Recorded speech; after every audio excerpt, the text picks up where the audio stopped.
Hello everyone, welcome back to yet another marvelous video.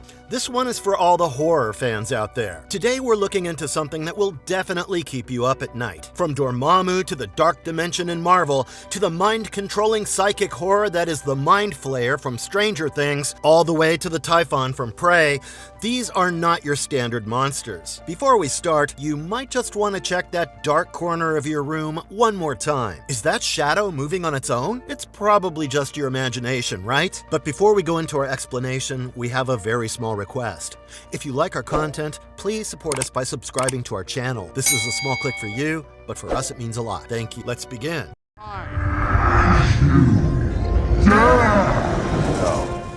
Dormammu Marvel. Alright guys, the first one on our list is Dormammu from Marvel, and if you think you know who this guy is because you've seen him in Doctor Strange, well, you still don't know much. Dormammu, one of Marvel's most formidable villains, was introduced in Strange Tales number 126 in 1964, and Steve Ditko and Stan Lee created him. Once upon a time, Dormammu was just an energy being from the faulting dimension. That doesn't sound too scary, right? Well, things took a dark turn when he and his sister Umar discovered they could absorb matter and other beings to increase their power. After killing their own father, they were banished from their home dimension. Dormammu eventually found his way to the dark dimension, which was actually a peaceful realm at the time. But peaceful was not exactly Dormammu's style. He quickly conquered it, overthrew its ruler, and transformed it into the twisted nightmare realm we know today. He's most often shown as a human-like figure with a flaming head, and he has a great deal of power. He can create and control life forms, manipulate souls,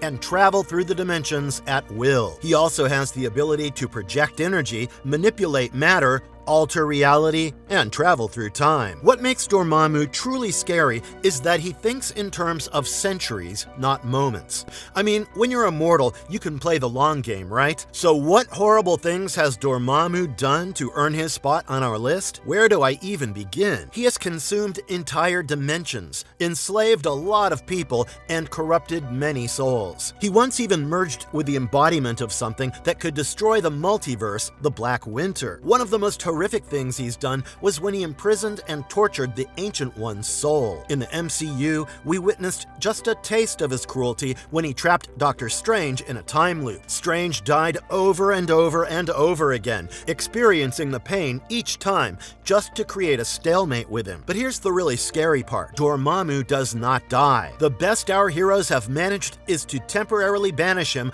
or create magical barriers to keep him at bay. Doctor Strange has consistently been his primary rival, developing their relationship into one of Marvel's greatest cosmic rivalries. Strange once even became the ruler of the dark dimension himself just to keep Dormammu in check. What makes Dormammu truly horrifying is not his powers or his fiery appearance, it's his patience.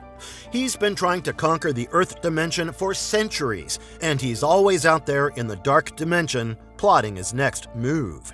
The Mind Flayer, Stranger Things. For the next one up on our list, we're going to dive into the world of Stranger Things and take a look at the Mind Flayer. The Mind Flayer made its debut in Season 2 of Stranger Things, though its presence was subtly foreshadowed throughout the first season. The Duffer Brothers drew inspiration from classic horror and sci-fi influences, and they wanted to create a villain that was not just scary because of what it could do, but because of what it represented. It was a malevolent, ancient intelligence beyond human comprehension. In the Stranger Things universe, the Mind Flayer's true origins remain a mystery, which honestly makes it even more terrifying. What we do know is that it is ancient, possibly as old as the Upside Down dimension itself. Some fans speculate it might actually be the Upside Down, or at least the controlling consciousness behind that twisted mirror universe. Visually, the Mind Flayer is the stuff of pure nightmares. Its main form in the Upside Down is that of a massive spider-like shadow entity with multiple legs stretching across the stormy sky. This is not some mindless beast. It learns, adapts, and plans. It's basically a hive-minded creature, and it has the ability to control people. So what has it done to earn its spot on our list? In Season 2, it kinda took over Will Byers, who barely survived Season 1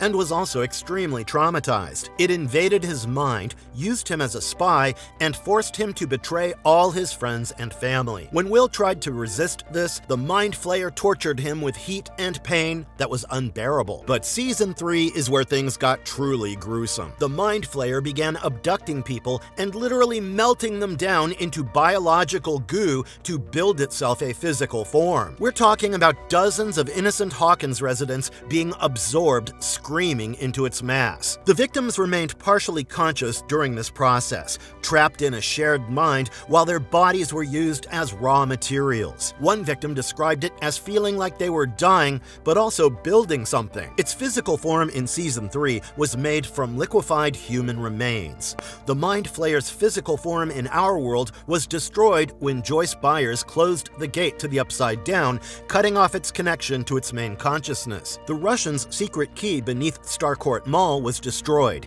and the creature essentially died in our dimension. But the real Mind Flayer is still around in the Upside Down, likely plotting its revenge. The thing we saw get destroyed was just an extension of its consciousness. It is actually still around, just waiting. The Leviathan, Supernatural. Next up is the Leviathan, who were introduced in Season 7 of Supernatural. After dealing with angels, demons, and the apocalypse, the writers wanted something completely different. They came up with a threat that went back before everything the Winchester brothers had faced, and it was the Leviathan, a creature so dangerous that God himself locked them away in purgatory. Unlike demons with their deals or angels with their rigid hierarchies, the Leviathans were essentially corporate predators, using modern business tactics to systematically farm humans rather than just hunt them. The Leviathans were literally God's first creations, the original beasts that came before angels, demons, humans, or anything else. They remained trapped in purgatory until Season 7, when Castiel, drunk on power and trying to win a heavenly civil war, absorbed all the souls from purgatory, unwittingly bringing the Leviathans into himself as well. They could be anyone, and you would never know until their faces split open to reveal huge teeth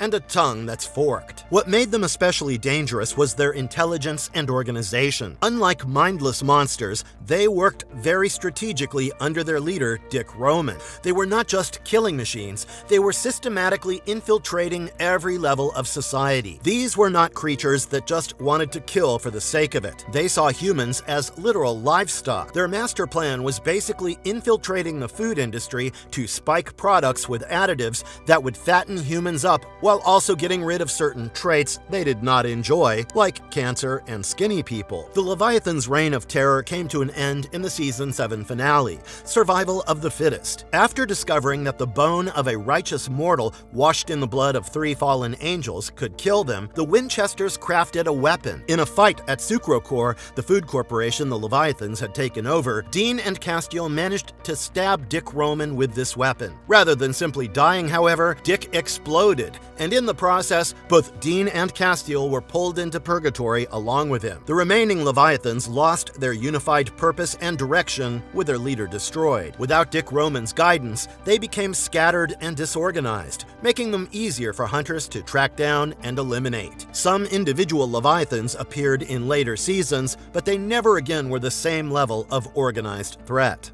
Void Geddora, Godzilla Planet Eater. Geddora was introduced through mentions in 2018's Godzilla City on the Edge of Battle before making its full appearance in Godzilla the Planet Eater. He is a golden serpent-like beast with 3 heads and no mercy, floating in the void between worlds. Geddora does not just destroy cities, he consumes entire planets using supergravity, leaving nothing behind. Around 100,000 years ago, he completely annihilated a planet called Exifculus. The surviving Exif, an alien race who worship Geddora as a god, escaped into space and started spreading their faith like a virus. And every time they converted a new world, Geddora got another planet to feast on. After the fall of Mechagodzilla City, things took a dark turn. Metphys, the Exif priest, and his cult decided the time had come. No more subtle manipulation, this was it.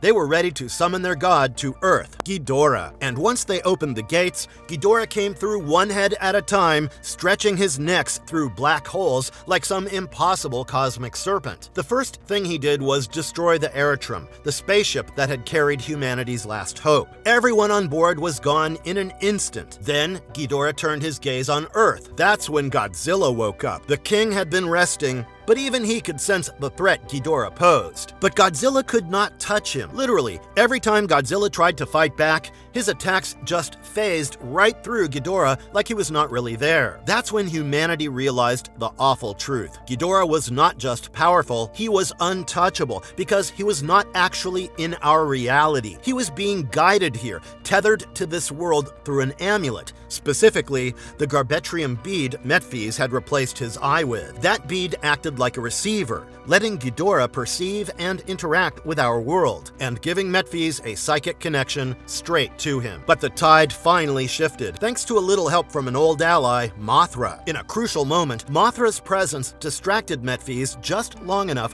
for Haruo to shatter the Garbetrium eye, and that changed everything. Suddenly, Geddora was vulnerable, trapped in our plane of existence. Godzilla did not waste a second. He tore into Geddora, ripping off its heads one by one, and then unleashed a massive atomic blast straight into the collapsing portal Geddora had slithered through. The explosion was enough to shatter the gateway between worlds. Now, Geddora did not die. Not exactly. His bizarre physiology meant he could survive something like that. But here's where the story gets truly tragic. Haruo realized Geddora could still come back. As long as there was a connection, a host, the threat remained. And so, Haruo made a sacrifice. He gave up his life to make sure Geddora could never use him as a doorway into this world again. Fans now refer to this incarnation as Void Geddora, a nod to the names he has earned in the lore, King of the Void and God of the Void. Neolarth, Lovecraft Mythos. The next on our list is Neolarth. You might have heard that name before, or maybe the crawling chaos rings a bell. Either way, if you're diving into H.P. Lovecraft's twisted universe, this guy is the one you really need to keep an eye on. Unlike most of the other gods in the Cthulhu mythos, who just sort of sleep or lurk in the background, Neolarth is active. He is also the messenger for them, especially for Azeroth, his father. Legend has it that he is the one who will eventually bring Earth to its end. While most of the other gods, like Yog-Sothoth or Azathoth, are banished to the stars, and beings like Cthulhu just sit around dreaming in their sleep, Neolarth is active. He walks the earth, and he shows up looking like a tall, slim man who's charming and even joyful. But that's just one of his many faces. He is said to have 1,000 different forms, some of them so horrifying that they can break your mind just by looking at them. Unlike the others, who each have their own worshippers and cults, Neolarth seems to run the show behind the scenes. He works through multiple cults, handling their business while the rest of the outer gods stay silent. And while the other gods speak in strange alien tongues, Neolarth talks like us. He speaks in human languages, blends in if he needs to, and that makes him even more dangerous. But the biggest difference is that most of these cosmic beings are powerful but passive. Neolarth has intent. He lies, manipulates, and spreads chaos through propaganda and fear. He doesn't just want to exist, he wants to influence, to corrupt. In a way, he is the most human of them all, which might make him the scariest. What has Neolarth done to earn his place on our list? Other cosmic entities might destroy humanity accidentally or indifferently, but Neolarth does it in a calculated way. In Lovecraft's original prose poem, Neolarth, he travels from city to city giving demonstrations that drive entire audiences insane. People leave his exhibitions forever changed, some becoming violent, others catatonic, all of them broken. He turns them into his followers. In the dreams in the witch house, he manipulates a witch named Keziah Mason across centuries, teaching her mathematics beyond human comprehension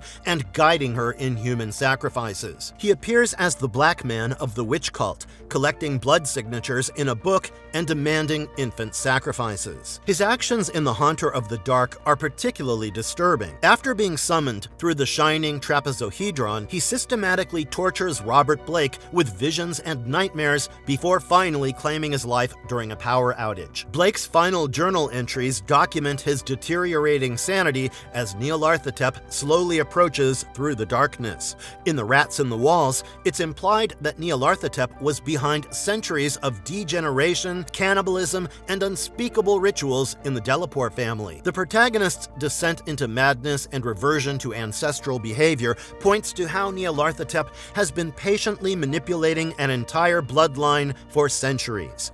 Unlike monsters who simply kill, Neolarth corrupts. He finds what makes individuals human and systematically destroys it.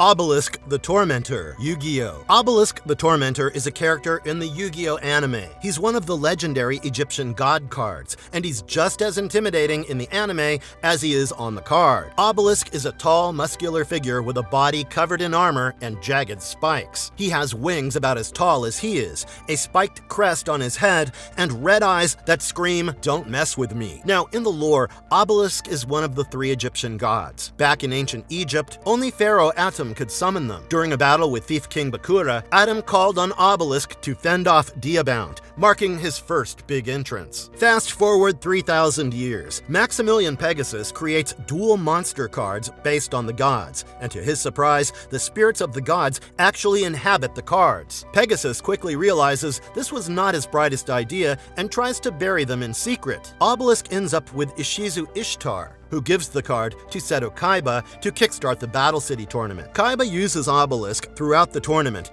dominating early duels. But things get interesting in his match with Ishizu, where he sacrifices Obelisk to summon Blue Eyes White Dragon. Later, Obelisk clashes with Slifer in Kaiba's duel against Yami Yugi. They both get destroyed, and the duel triggers visions of their past lives. After Kaiba loses, he passes Obelisk to Yugi, who later uses it in his showdown with Yami Marek. Obelisk keeps popping up. In the Doma arc, Darts' group steals the god cards, and Obelisk ends up in the hands of a guy named Gurimo, who manages to summon it using the seal of Orichalcos. Eventually, Yami gets it back and uses all 3 gods to take down the Great Leviathan. In Pyramid of Light, Kaiba tries to counter the god cards with a trap called the Pyramid of Light. He forces them onto the field, only for them to get wiped out instantly. And then there's Memory World, where Yami relives his past as Pharaoh Atum. He summons Obelisk again in the ancient battle against Zork, but Zork turns the gods to stone. Atum later revives them and fuses them into Horekti, the creator god of light, to finally defeat Zork.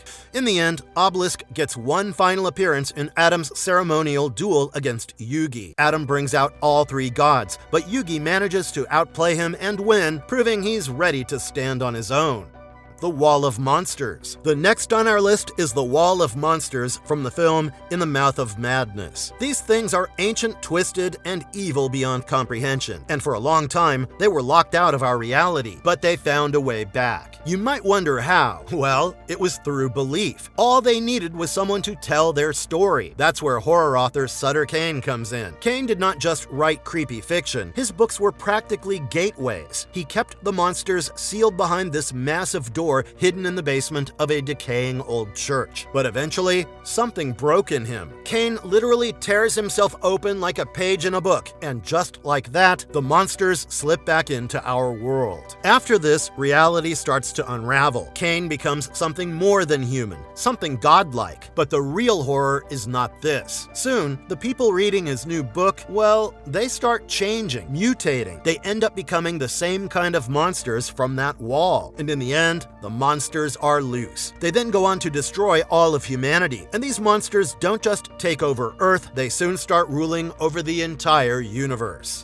Trigon, DC Comics. Let's talk about Trigon next, one of the most terrifying beings in the DC universe. He's not just a demon, he is a conqueror and the father of Raven from the Teen Titans, whom he wants to use to get to Earth. Trigon's story starts in a dimension called Azeroth, where a group of humans tried to purge all evil from their souls. That leftover darkness drifted through the cosmos for ages until the last survivors of a dying world summoned it. That evil energy took physical form, possessed a woman, and from that twisted union, Trigon was born. As a baby, Trigon wiped out the cult that created him, including his own mother. By the time he was a toddler, he had taken over the entire planet. At 6, he destroyed it. And by 30, he conquered millions of worlds across dimensions. Now, Trigon had a habit of fathering kids across realities, hoping one would grow into an extension of his power. Most of them either turned against him or were killed before they ever got the chance. But then came Angela Roth,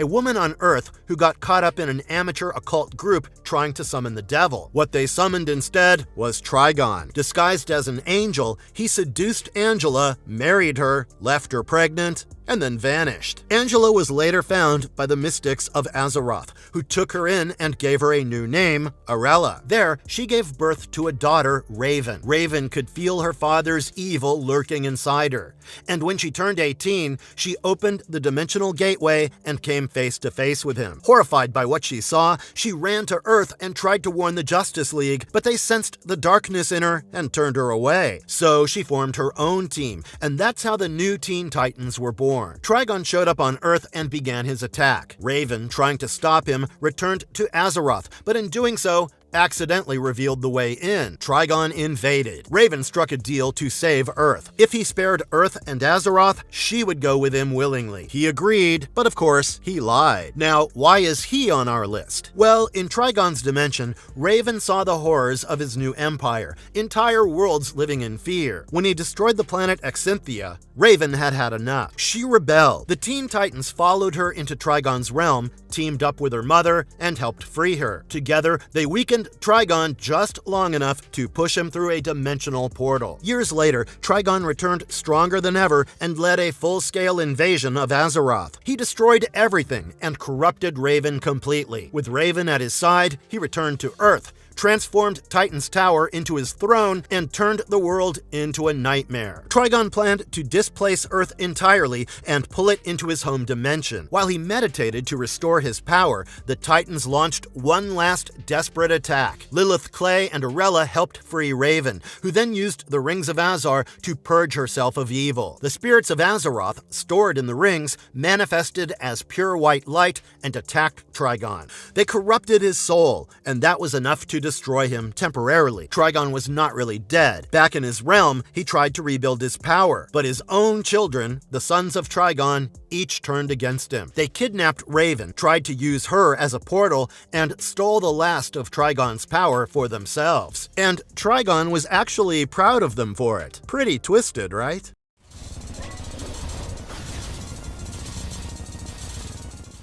The Devourer of Gods, Terraria Calamity Mod. The next on our list is the Devourer of Gods from Terraria Calamity Mod. Originally dismissed as just a myth, this massive cybernetic serpent comes from a twisted, lifeless pocket dimension, a place choked in purple mist where no living thing dares to tread. But it was not always there. Once upon a time, the Devourer tunneled through Terraria's world, ripping through anything in its path. It was unstoppable until its prey started getting smart. As it began to starve, the Devourer did what only a being like this could do. It ripped a hole through dimensions and vanished, creating its own little corner of the multiverse to hide in and wait. Now it lurks, half asleep, half hungry, ready to tear through the veil of reality and devour whatever it finds. God, mortal, it doesn't care. So how did this end up working for someone? This is where Lord Yarim comes in. He finds out it just wiped out a squad of his top soldiers. At first, he wants revenge, but then he sees the potential. Instead of destroying it, Yarim strikes a deal. The Devourer serves him, and in return, Yarim feeds it the most powerful beings he can capture. The Devourer agrees. To seal the pact, Yarim throws in two of his most hated enemies, Braylor and Status, right into the Devourer's pocket dimension with no weapons.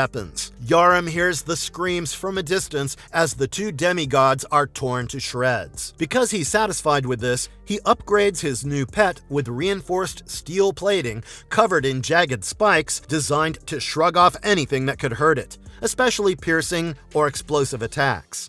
Zahadum Shadows, Babylon 5. Let's talk about one of the oldest, creepiest forces in the galaxy, the Shadows from Babylon 5. First off, Shadows is not their real name. Their real name is a 10,000-letter nightmare that no one can pronounce. They are ancient, alien, and straight-up terrifying spider-like ships, living tech. They go way back. They were once guided by a being called Lorien, the first of all life, and when the other ancient races left the galaxy, the Shadows stayed behind with a mission along with the Vorlons. But their methods could not have been more different. The Vorlons believed in order and control. The Shadows pushed for chaos and conflict. They believed that struggle breeds strength. Naturally, that difference sparked a war, several actually.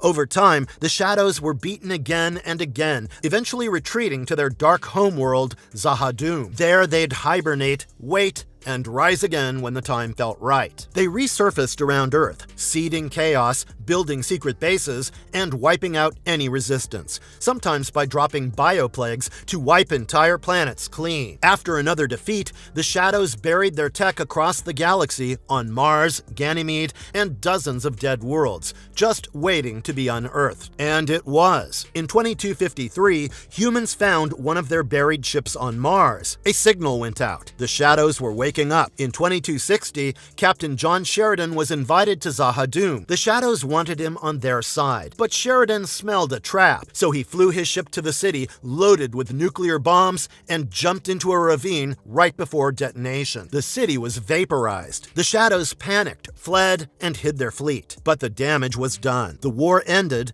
and the Shadows, along with the Vorlons, left the galaxy entirely. But their legacy did not end. Their dark servants stayed behind. They kept the Shadows' tech, their ideology. The Shadows were no more, but what they left behind kept going. Hastaster, the King in Yellow, Lovecraft Mythos. The next on our list is Hastaster, who is also called the King in Yellow. They know him as a Great Old One, possibly even Cthulhu's half-brother, and depending on which story you're reading, he might be a fallen angel, a god of shepherds, or even a duke of hell. No one's really sure, and that's kind of the point. He actually first appeared in Ambrose Bierce's story, Haida the Shepherd, but his legend really grew after writers like Robert W. Chambers and H.P. Lovecraft started weaving him into their own tales. In some stories, Hastaster is not even a being, it's a place. Sometimes it's a star.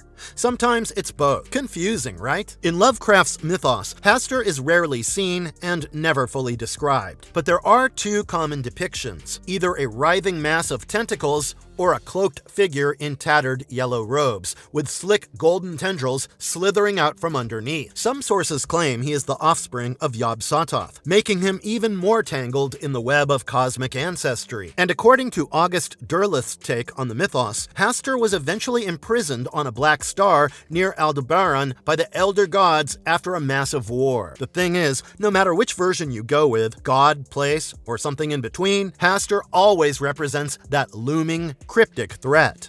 SCP-106, the Old Man, SCP Foundation. Next, we're looking into SCP-106, better known as the Old Man. SCP-106 looks like an elderly human who has been decomposing for months while somehow remaining alive. The rotting appearance is his trademark. The way he looks might be different, but this does not change. He's not fast. In fact, he can go completely still for days, just waiting for someone to wander too close. And when he moves, it's like a nightmare come to life. He can climb walls, hang upside down, and when he strikes, it's brutal. He doesn't kill right away. He goes for the organs, just enough to disable you. Then he drags you into his pocket dimension, a twisted space that no one comes back from the same, if they come back at all. There's this black stuff that comes out of him, which has the ability to break down solid things. Anything SCP-106 touches starts to rot. With people, it's even worse. It's like his way of softening them up before he takes them, and he can phase through solid walls like they're nothing. 1 second, he's inside the wall,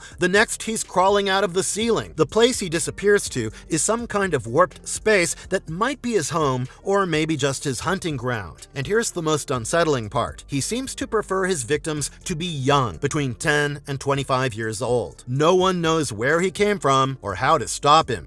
The Typhon, Prey, 2017 game. Okay guys, next on our list is the Typhon from the game Prey. The Typhon were first discovered by the Soviets in 1958 aboard a satellite orbiting the moon. After contact was lost, a crew was sent to investigate and none of them came back. The Soviets called the US for help. That led to the creation of the Kletka program, a joint effort to contain the alien threat. But after an attempt on President Kennedy's life failed, the US took full control. They tried to study the Typhon, but a containment breach wiped out the whole research team. The project was shut down until Transtar stepped in. Transtar rebuilt the station, renamed it Talos 1, and turned it into a cutting-edge research hub. Their goal was to tap into the Typhon's powers using neuromods, tech that could rewrite human abilities by harvesting exotic material from Typhon organs. At first, it worked, but in 2035, it all went wrong. The Typhon broke loose, slaughtered most of the crew, and even spread to the nearby Pythias moon base. A few survivors held out, but the damage was done. And the worst part is that by the end of Prey, it's revealed that the Typhon made it to Earth. Humanity's fate after this was unknown. Despite everything they tried to do, the aliens got through. The Thing 1982. Next up is a creature that doesn't just kill you, it becomes you. The Thing, from John Carpenter's legendary 1982 horror classic. The Thing is a terrifying, shape-shifting alien that crash-landed on Earth after who knows how many stops across the galaxy. An American research team in Antarctica encounters a shape-shifting alien that assimilates and imitates other organisms. The creature infiltrates the team, leading to paranoia as they struggle to determine who is still human. By the time it ends up frozen in Antarctica, it's probably already absorbed countless life forms. We don't really know what it looks like originally because of this. What makes the Thing so nightmarish is not just the body horror, though its transformations are pure nightmare fuel, but the way it worms into your mind. It copies its victims perfectly, down to the smallest detail. You could be looking right at it and you would never know. When threatened or exposed, the Thing reveals its true nature through grotesque, nightmarish transformations that defy biological understanding. Each piece of the organism, no matter how small, functions as an independent entity with the same drive to survive and replicate. The film concludes with the station destroyed and the few remaining survivors uncertain of each other's true identities.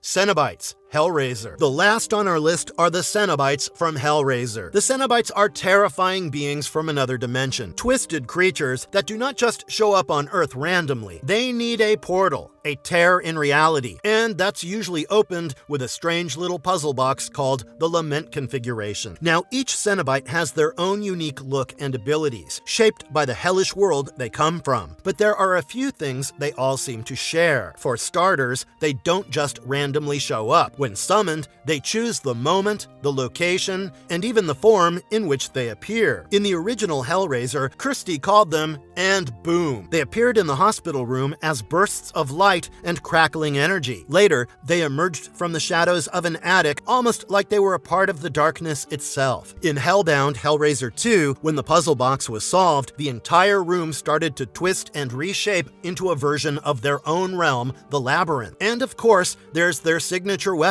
the chains, and they're controlled telekinetically by the Cenobites. We even see one snatch the box from a distance like it was nothing in Hellraiser Bloodline. It's not confirmed outright, but it looks like they can summon those chains from nearby shadows, which is kind of terrifying. Physically, they're powerhouses. Super strong, hard to hurt, and definitely not the kind of beings you can outmuscle. They're not rage monsters, they are cold, methodical, and eerily patient. They think before they act. Their calmness is what makes them more disturbing.